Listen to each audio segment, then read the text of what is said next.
Hello guys and welcome back into new brand video. Into this tutorial I'm going to show you how to pull or export data from Salesforce.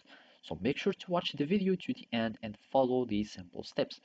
So first we can just go simply to the setup and from there we can start an export from the quick find.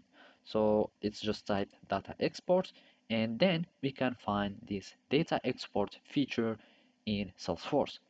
So now we need either to schedule an export or we can simply export now.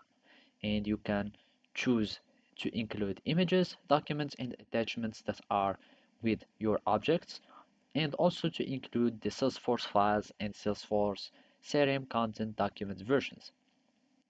And basically, if you want to include them, after that, you will need to start choosing the object that you want to export. If you want only to have the contract or only the assets, you will need to select only the assets.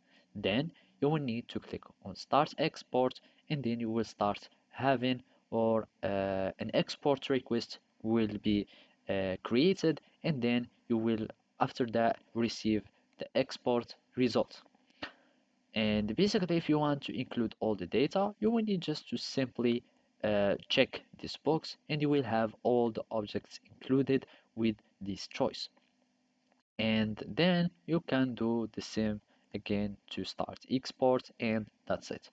Basically, if you want to, there is also other features of exporting, like to export only reports.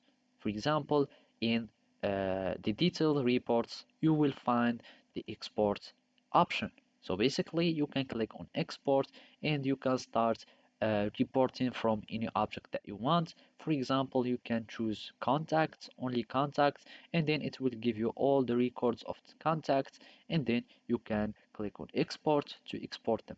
So basically that's it. Thank you for watching and see you next time.